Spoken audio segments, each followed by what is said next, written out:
यो साउन्डै आउँदैन। ए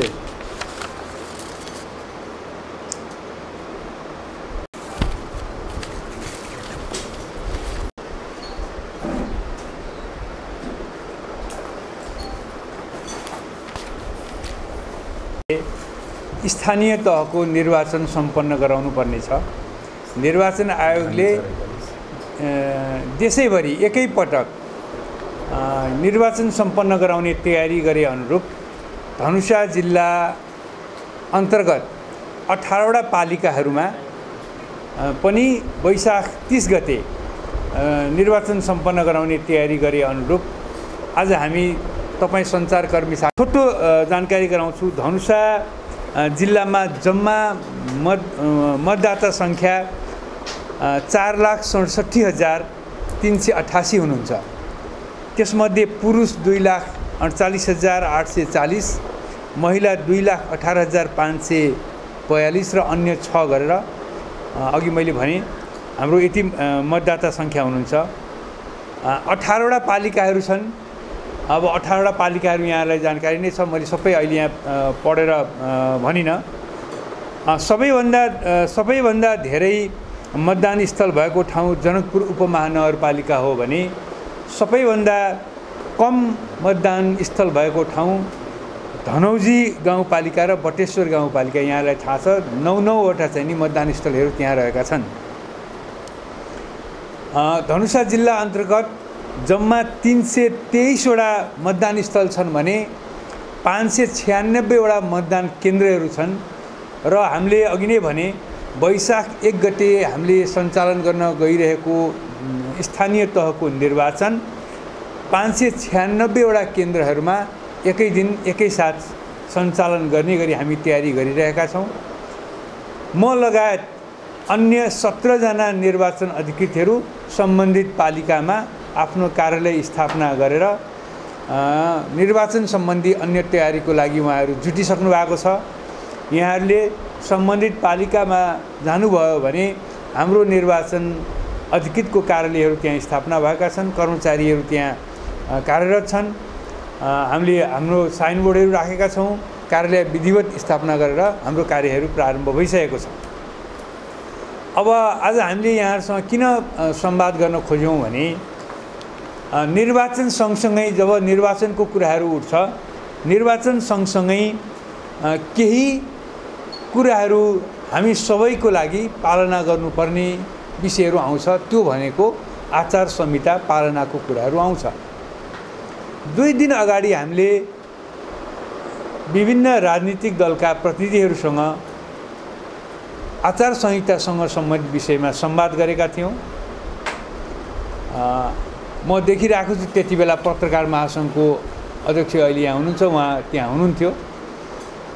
हामीले उहाँलाई आमन्त्रण गरेका थियौँ, उहाँ हुनुहुन्थ्यो।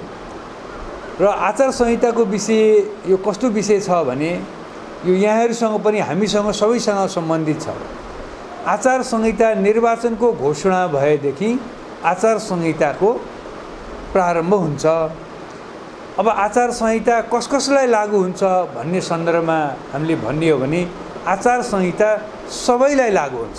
आचार संहिता लागू नहुने, आचार संहिताबाट प्रभावित नहुने कोही पनि हुनुहुन्न।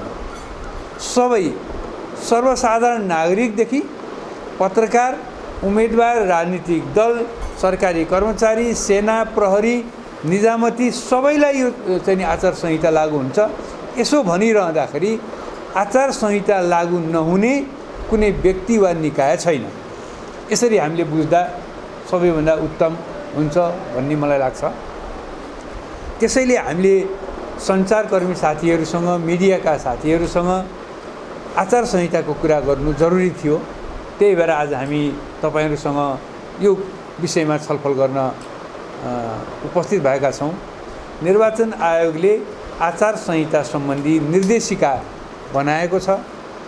आचार संहिता सम्बन्धी निर्देशिका भनेको निर्वाचनसँग सम्बन्धित ऐन, नियम र अन्य प्रचलित कानुन बमोजिम पालना गर्नुपर्ने आचार संहितासँग सम्बन्धित प्रचलित कानुनलाई एकीकृत रूपमा एउटै दस्तावेजमा संग्रह गरिएको दस्तावेज हो आचार संहिता सम्बन्धी निर्देशिका। यो निर्देशिका यहाँहरूले निर्वाचन आयोगको वेबसाइटमा पनि पाउनुहुन्छ। हामीसँग त्यो उपलब्ध हुन सकेको अवस्थामा हामी यहाँहरूलाई त्यो उपलब्ध गराउन सक्छौं। हामी पनि उपलब्ध गराउँछौं। निर्वाचन आयोगबाट मैले बुझेअनुसार त्यो छपाई भएर आउने क्रममा छ। आएको अवस्थामा हामीले उपलब्ध गराउँछौं। तथापि मलाई के लाग्छ भने तपाईहरु जतिको एउटा सञ्चार मिडिया कर्मीहरूले आचार संहिता थाहा छैन भन्ने हाम्रो अनुमान छैन। यहाँहरु सबैलाई थाहा छ आचार संहिता के हो भन्ने, कसले पालन गर्नुपर्छ, आचार संहिता भित्र के विषय पर्छ, कसरी पालन गर्नुपर्छ भन्ने कुराहरु यहाँ राम्रो जानिफकार हुनुहुन्छ भन्ने मलाई लाग्दछ। त्यसैले अहिले हामीले हाम्रो अनुरोध के रहन्छ भने कृपया यहाँहरूले जस्तै यो आचार संहिताको यो प्रिन्ट मैले पनि निर्वाचन आयोगको वेबसाइटबाट नै प्रिन्ट गरेको हो। यो धेरै मोटो, हेर्दाखेरि मोटो भोल्युम छ, तर आफ्नो क्षेत्रका व्यक्तिहरूको लागि छुट्टा छुट्टै च्याप्टरहरू छन् यसमा। जस्तै सञ्चारकर्मी तथा मिडिया कर्मीहरूले पालन गर्नुपर्ने आचार संहिता भन्ने पनि छ। राजनीतिक दल र उम्मेदवारहरूले पालन गर्नुपर्ने पनि छ। म अहिले जानकारी गराउँला। म संक्षेपमा भन्छु नि त्यसपछि भन्दा छ। त्यो कारणले यहाँहरूले यो हेरिदिनु भयो भने एक त मिडिया कर्मीले आफ्नो लागि चाहिने आचार संहिता अनिवार्य पढ्नु पर्यो, त्यसपछि अरूको पनि आचार संहिता पढ्नु पर्यो। किनभने तपाईहरुले त समाजमा कस्ता किसिमका आचार संहिताहरू पालन भइरहेका छन् वा छैनन् भन्ने कुराको अनुगमन, सूक्ष्म अनुगमन यहाँहरूले गर्नुपर्ने होला हैन। त्यो कारणले पनि यहाँले त्यो हेर्नुहुनेछ भन्ने मैले अपेक्षा गरेको छु। र अनि अर्को कुरो, अब यहाँहरूलाई थाहा छ भोलि र पर्सि 2 दिन निर्वाचन आयोगले निर्धारण गरेको कार्यतालिका अनुसार भोलि र पर्सि 2 दिन उम्मेदवारको मनोनयन गर्ने कार्यक्रम हामीले राखेका छौं।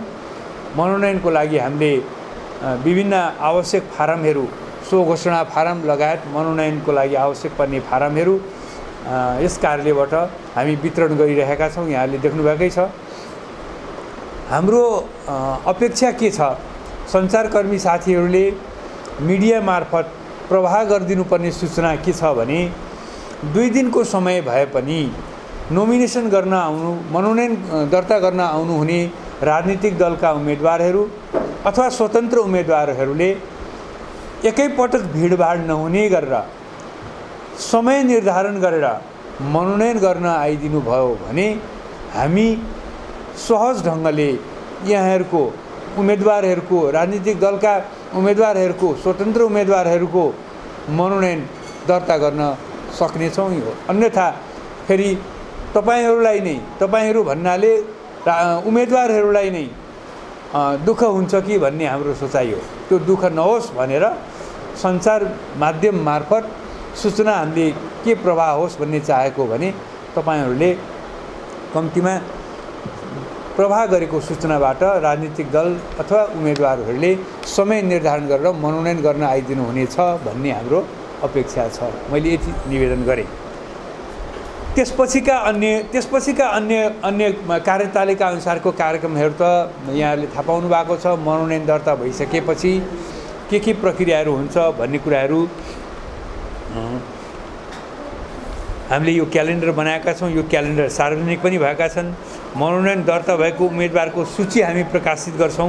त्यो हामी 12 गते गर्छौँ। 12 गते नै गर्छौँ किनभने 11 र 12 गते नोमिनेसनको डेट छ। नोमिनेसन भएपछि अन्तिममा हामीले त्यसको सूचना प्रकाशित गर्नुपर्छ। 13 गते त्यसमा उजुरी दिने डेट निर्धारण गरिएको छ। त्यस्तै गरेर 14 र 15 गते उजुरी उप छानबिन गर्ने एउटा कार्यतालिका निर्धारण भएको छ। 15 गते नामावली उम्मेदवारको नामावली प्रकाशित गर्ने, उजुरी पश्चातको नामावली प्रकाशित गर्ने डेट छ। 16 गते नाम फिर्ता लिने समय निर्धारण गरेका छौँ। अनि त्यसपछि 17 गते हामीले अन्तिम चुनाव चिन्ह प्रदान गर्ने समय निर्धारण गरेका छौँ। यस प्रकार चाहिँ नि पहिलो चरणको मनोनयन दर्ता र मनोनयनको उम्मेदवारको अन्तिम नामावली र चिन्ह प्रदान गर्ने काम चाहिँ नि हामीले 17 गतेसम्म पुरा गरिसक्नुपर्ने छ। त्यसपछिको केही समय चाहिँ नि स्वच्छ प्रचारको समय पनि रहनेछ। अनि मतदान 30 गते निर्धारण गरिएको छ। मैले यति कुराहरू यहाँलाई जानकारी गराएँ। धन्यवाद। ल यो चाहिँ बाहिर सडकमा उभिनुपर्छ त्यो भनेर त्यस्तो खालको दुःख हुन्छ भनेको उहाँ सरले सोध्नु भएको कुरो चाहिँ नि के हो भने अस्ति हामीले राजनीतिक दलका मैले अस्ति भने राजनीतिक दलका प्रतिनिधिहरूसँग छलफल गऱ्यौँ र हामीले भन्यौँ समय निर्धारण गरिदिनुहोस् भनेर भनेको हो।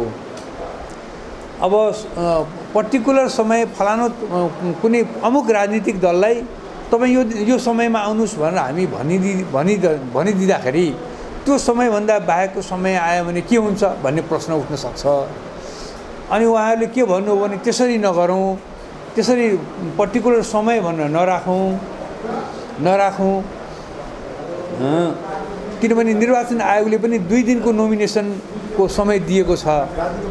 त्यो त हामीले हाम्रो सहजताको लागि समय निर्धारण गर्ने हो कि भन्ने सोचेको न हो।